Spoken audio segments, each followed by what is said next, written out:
నమస్తే అమ్మా. నమస్తే అమ్మా. అమ్మ పూజ ఉదయం చేస్తాము, సాయంత్రం పూట కూడా దీపం పెట్టుకునే అలవాటు కొంతమందికి ఉంటుంది. ఏ సమయంలో చేస్తే ఎక్కువ ఫలితాన్ని ఇస్తుంది? దాంతో పాటుగా ఇంట్లో ఎవరు చేయాలి? ఆ ఇంట్లో ఉన్నటువంటి ఆ స్త్రీ చేయాలా? లేకుంటే పురుషుడు అంటే ఆడవారు చేయాలా? మగవారు చేయాలా? అసలు మనకి శాస్త్రం ఏమైనా చెప్పిందా దీనికి సంబంధించి? మీరు మొదట అడిగిన ప్రశ్నకి శాస్త్రం దాకా అక్కర్లేదమ్మా. ఆ, మనం ఆలోచిద్దాం. భోజనం పొద్దున చేయాలా, సాయంత్రం చేయాలా? మధ్యాహ్నం చేస్తాము, నైట్‌కి అంటే పొద్దున. ఆ, మధ్యాహ్నం అంటే పొద్దున. పొద్దున్న, పొద్దున చేస్తాం, రాత్రి సాయంత్రము చేస్తాం. చేస్తాం. రాత్రి చేస్తాం కదా. కదా, పూజ కూడా అంతే. 2 పూట్ల చేయాలి. అయితే పొద్దున ఎక్కువగా బరువుగా తింటాం, ఆ, సాయంత్రం తేలిగ్గా కొంచెం తింటాం. తేలిగ్గా తింటాం. అమ్మ ఇందులో అందరూ చేయాల్సిన అవసరం ఉంటుందా? అది చెప్తాను. అందువల్ల ఆ, తప్పనిసరిగా 2 పూటలా పూజ చేయడం అన్నది పద్ధతి. ఉమ్, అయితే చాలామంది సాయంత్రం పెద్దగా పూజ చేయరు. ఉమ్, చాలా తేలికగా దీపం పెట్టి ధ్యానం చేయడము, తేలిగ్గా పూజ చేస్తారు. ఓకే, అయినా తప్పు లేదు. ఓకే. ఉదయం అయినా సరిగ్గా పూర్తిగా చేయాలి. అది కూడా నిజంగా మనకి పెద్దలు చెప్పినటువంటిది ఏమిటంటే, సూర్యోదయ సమయంలో చేయడం చాలా మంచిది. ఉదయమే ఎంత పొద్దున్నే వీలైతే, మరి తెల్లారుజామున కాదు. ఒక కార్తీక మాసం, ధనుర్మాసాల్లో తప్ప మిగిలిన సమయంలో తెల్లారుజామున చేయాలని ఏం చెప్పలేదు. అప్పుడు ధ్యానాలు అవి చేసుకోమన్నారు. పూజ మాత్రం సూర్యోదయం తర్వాతే. అందులో సంధ్యావందనం చేసేవాళ్ళు వాళ్ళు కూడా సూర్యోదయ సమయానికే చేయాలని చెప్పడం జరిగింది. ఉమ్, కనుక ఆ సమయాలు చికాకుగా ఉంటాయి. ఉమ్, సాధారణంగా పిల్లలుంటే, జ్వరం వచ్చిన వాళ్ళు ఉంటే, పిల్లలు ఏడిచే టైం అదే కదమ్మా, అవును. అసలు సంధ్య వేళ. పొద్దున కొంచెం బాగానే ఉంటారు కానీ సాయంత్రం అసలు సంధ్య వేళ అయితే పిల్లలు ఏడుస్తారు. రోగం వచ్చిన వాళ్ళు చికాకు పడుతూ ఉంటారు.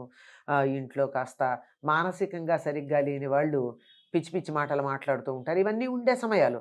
కనుక ఈ సమయంలో మనం దైవం మీద దృష్టి పెట్టడం గనక ప్రారంభించినట్టయితే ఇవన్నీ సర్దుబాట్లు అయిపోతాయి, మొదటి నుంచి అది అలవాటు చేస్తే. ఆ, ఆ, అందుకని సంధ్యా సమయంలో దీపం పెట్టడము, ప్రార్థన చేయడము.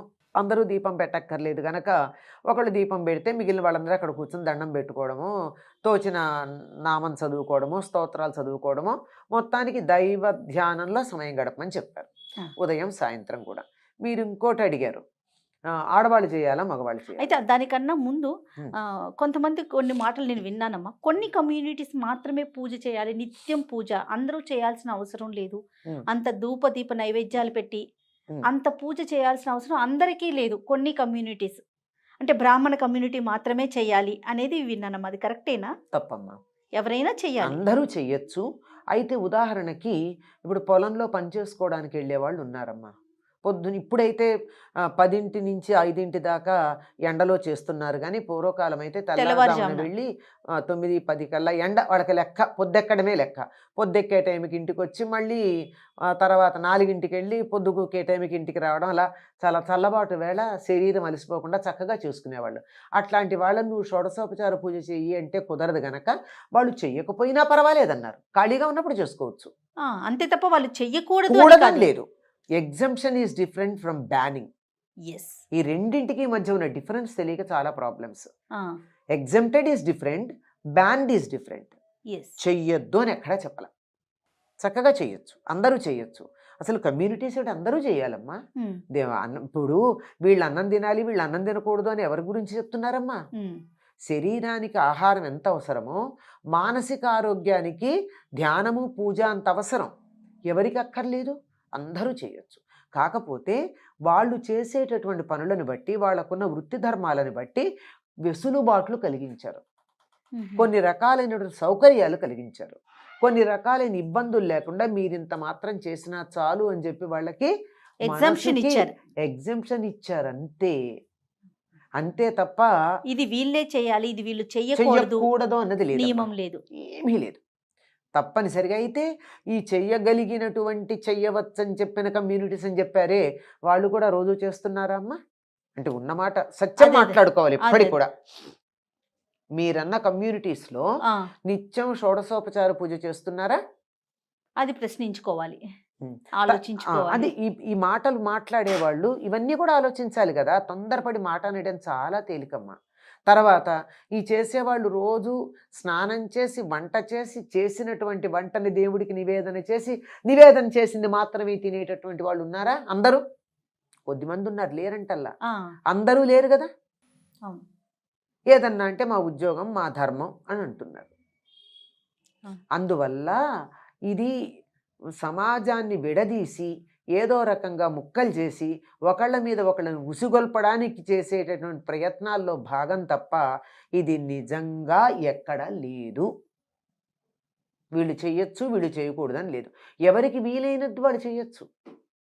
ఆ ఆ కుమ్మర భీముడు ఉన్నాడే, అన్నమాచార్యులు పూజించినటువంటి అతను దేంతో పూజించాడు రోజు?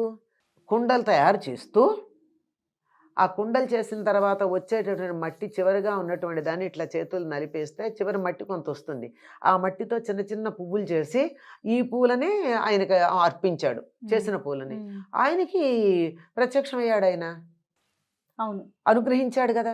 అందువల్ల ఎవరికి వీలైనట్టు వాడు చేయమన్నారు కానీ ఇట్టాగే చేయాలన్న నియమం అయితే లేదు. వీళ్ళే ఇది చేయాలనేది లేదు అదే ఎక్కడ. లేదమ్మా. అతన్ని మామూలు పూలు దొరికితే వెళ్ళి పూలు తీసుకొచ్చి దేవుడికి పెట్టకూడదని చెప్పలేదే అతనికి. అవునవును. అవన్నీ ఇంట్లో చేస్తుంటాడు.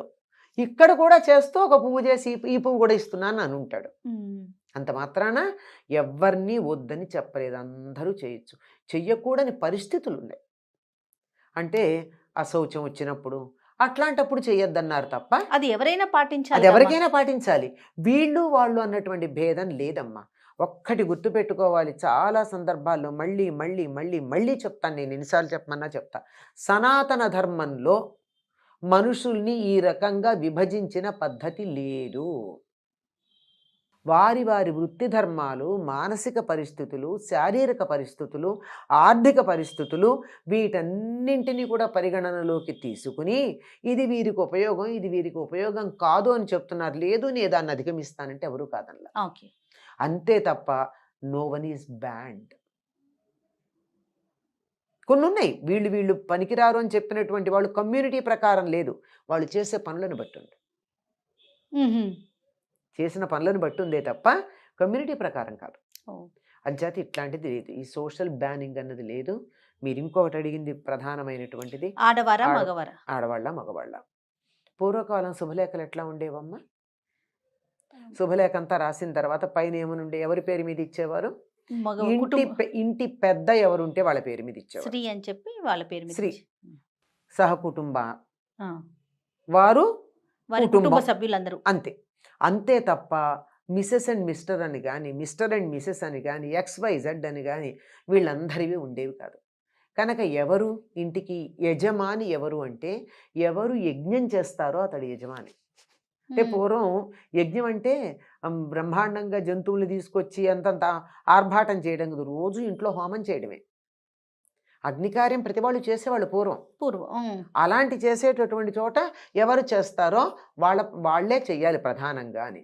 కనుక ఇంటికి శుభలేఖ ఇచ్చేటప్పుడు ఒకళ్ళ పేరు మీద ఇచ్చారే, అట్లాగే పూజ ఒకళ్ళు చేస్తే సహకుటుంబానాం అని చెప్తారు. కనుక ఆయన కుటుంబం అంతా అందులో వచ్చేస్తుంది.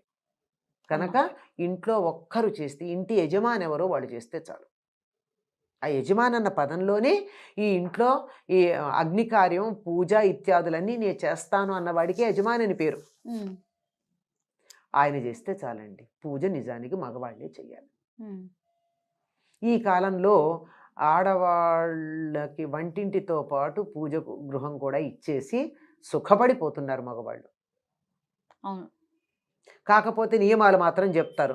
ఆడవాళ్ళు తులసి కొయ్యకూడదు, ఆడవాళ్ళు గంట కట్టకూడదు, ఆడవాళ్ళు అది చేయకూడదు, ఆడవాళ్ళు ఇది చేయకూడదు. ఓకే ఒప్పుకుందాం, వాళ్ళు చేయకూడదు. చాలా సంతోషం వాళ్ళని చెయ్యొద్దంటే. మీరు చెయ్యండి, వాళ్ళు మానేస్తారు. ఏమ్మా? అవునమ్మా. వీళ్ళు చేయకపోతే కదా వాళ్ళు చేస్తున్నారు. పూజ నేను చేస్తానని ఆయన కూర్చుంటే గంట ఆయన కొడతాడు. ఎందుకు కొట్టాలి? అదే ఆయన పోబట్టే కదా. లేకపోతే గంట కొట్టడానికి పిలుచుకురావాలా? అదే కదా. మరి ఆడవాళ్ళు ఏం చేయాలి? ఆడవాళ్ళు అమరిస్తే చాలు. పూజకి సంబంధించి అన్ని అమరిస్తే చాలు. వీళ్ళకి ఏదన్నా జపాలు చేసుకోవచ్చు, స్తోత్రాలు చదవచ్చు, అన్ని రకాలు చేసుకోవచ్చు. అదే దీపం ఉంది అక్కడ, ఆ దీపం ఉన్న చోటే అదే అగరొత్తులు ఉన్నాయి, అన్నీ ఉన్నాయి. ఆ ఉన్న చోట కూర్చుని వీళ్ళు ఇంట్లో ఆడవాళ్లే కాదు, పిల్లలు పెద్దలు, ఓ కుటుంబంలో ఇవ్వాళ్ళంటే ఇద్దరు ఒంటికాయ సొంటు కొమ్ముల్లాగా ఉంటున్నారు కానీ 25 మంది ఉండేవాళ్ళు కదా. ఇంతమంది ఉంటే ఏం చేసేవాళ్ళమ్మా? అందరూ పూజ చేసుకోవాలని ఉండదు, ఎవరికి వాళ్ళకి ఆత్మోద్ధారణ కావాలని ఉండదా? అవును. అంచేత ఇంటికి పెద్దెవరో వాళ్ళు పూజ చేస్తే మిగిలిన వాళ్ళందరూ అక్కడికి వచ్చి వాళ్ళు చేయవలసినటువంటివన్నీ స్తోత్రాలు అవన్నీ అక్కడే చేసుకుంటారు, అదే పూజాగృహంలో చేస్తారు. మళ్ళీ ఇంకో దీపం పెట్టడం అలాంటివి చేయరు, మళ్ళీ ఇంకో నైవేద్యం పెట్టడం, మళ్ళీ ఇంకొకటి అన్నీ సెపరేట్గా చేయడం ఉండదు. ఆయన చెప్పేశాడు కదా, ఒక ఆయన మొత్తం అందరికీ ఒక సంకల్పం చెప్పేశాడు కదా, సహకుటుంబానం అంటే. మళ్ళీ నువ్వు వేరే సంకల్పం చెప్పుకుంటే ఈ కుటుంబంలో సభ్యులు కారా మీరు? నేను చెప్తూ ఉంటాను, చాలాసార్లు చెప్పాను. ఎక్కడ దేవాలయాలకు వెళ్ళి పూజ చేయించుకుంటూ భర్త పేరు భార్య పేరు చెప్పి సహకుటుంబానం అని చెప్పిస్తారు. అంటే భార్య కుటుంబం వేరు, భర్త కుటుంబం వేరు అనమాట. మరి విడిపోకుండా ఆ దేవుడు అనుగ్రహం వల్ల విడిపోతున్నారు. సహకుటుంబానం అంటే సరిపోతుంది. పిల్లల పేర్లు, అందరి పేర్లు వీళ్ళు చెప్పించుకుంటున్నారు, వాళ్ళు చెప్తున్నారు, బాగా శాస్త్రోక్తంగా చేస్తున్నారని తెలిసేటట్టుగా వాళ్ళు అడిగి చేపిస్తున్నారు. దానివల్ల నిజంగా ఆ దైవానికి అక్కడ శక్తి ఉండి ఆ మాట ఉచ్చరించేటటువంటి ఆయనకు ఉపాసనా బలం ఉంటే దాని కారణంగా కుటుంబాలు విడిపోతున్నాయి అంటూ ఉంటాను నేను. ఇది చెప్పకూడదు, ఒక్కళ్ళే ఎప్పుడు చెప్తారు, ఇది శాస్త్రం దాకా వెళ్ళకుండా, ఇది శాస్త్రం చెప్పిన మాట. ఇంకా మామూలు వ్యవహారాలు ఏం చెప్తారంటే, మామూలుగా ఇల్లు అందరూ కలిసికట్టుగా ఉండడానికి ఒకే పూజ గది, ఒకే వంటిల్లు ఉండాలి. ఎవరికి వాళ్ళకి విడిగా వండుకుంటూ ఉంటే వేరు కుటుంబాలు ఉన్నట్టే. సత్రంలో ఆ పక్కన ఒక పొయ్యి పెట్టుకున్నప్పుడు ఈ పక్కన పొయ్యి పెట్టుకున్నప్పుడు వండుకున్నట్టు ఒకే కప్పు కింద ఉన్న వీళ్ళ వంట వీళ్ళది, వాళ్ళ వంట వాళ్ళది అంటే విడిగా ఉన్నట్టే లెక్క. కనుక ఒక్కళ్ళే ఇంటి యజమాని ఎవరు, ఆయన చేయడానికి వీలు కాలేదు, ఆయన పొరుగురు వెళ్ళారు, ఇంట్లో ఇంకోళ్ళు చేస్తారు, ఇంకొకళ్ళు చేసినా ఒకళ్ళే చెయ్యాలి. ఎవరుంటే వాళ్ళు ఒక్కళ్ళే చెయ్యాలి. లెక్క ప్రకారం అయితే మన శాస్త్రం ప్రకారం మగవాళ్లే చెయ్యాలమ్మా. మగవాళ్ళు చేయలేని పరిస్థితుల్లో ఆడవాళ్ళు చేయాలి. చెయ్యొచ్చు, చెయ్యకూడదని చెప్పలా, గమనించాలి. ఈ మాట ఇప్పుడు మగవాళ్ళు చెయ్యాలి అనగానే వెంటనే ఆడవాళ్ళు చేయకూడదు అని చెప్పేటటువంటి వాళ్ళు, మేమెందుకు చేయకూడదని వాదనకు వచ్చేవాళ్ళు, రెండు పక్షాలు ఉంటాయి. అలాంటిది ఏమీ లేదు, ఆడవాళ్ళు కూడా చెయ్యొచ్చు. వాళ్ళు ప్రధానం, ముఖ్యంగా ఎవరి డ్యూటీ వాళ్ళు చేయాలమ్మా. ఆ డ్యూటీ చేసేవాళ్ళు లేనప్పుడు ఇంకోళ్ళు వాళ్ళ డ్యూటీ చేస్తారు, మానేయరు. ఎవరు చేసినా అందరికీ వర్తించేటి చేస్తారు, కుటుంబానికంతా ఒకళ్ళే చేస్తారు. లేదు నాకు రాముడు అంటే ఇష్టం, మీరు ఏదో లక్ష్మీనారాయణ పూజ చేశారు, రామాష్టోత్రం చదవలేదు, నేను రామాష్టోత్రం చదువుకుంటా, నేను లక్ష్మీష్టోత్రం చదువుకోవచ్చు, తప్పేం లేదు. కానీ మళ్ళీ దీపం పెట్టి మళ్ళీ ఇంకొక ప్రమిద పెట్టి ఇలాంటివి చేయకూడదు. చేస్తే కుటుంబం విచ్ఛిన్నం అవ్వడం అక్కడే మొదలు. రైట్ అమ్మా, సంతోషం. నమస్తే అమ్మా.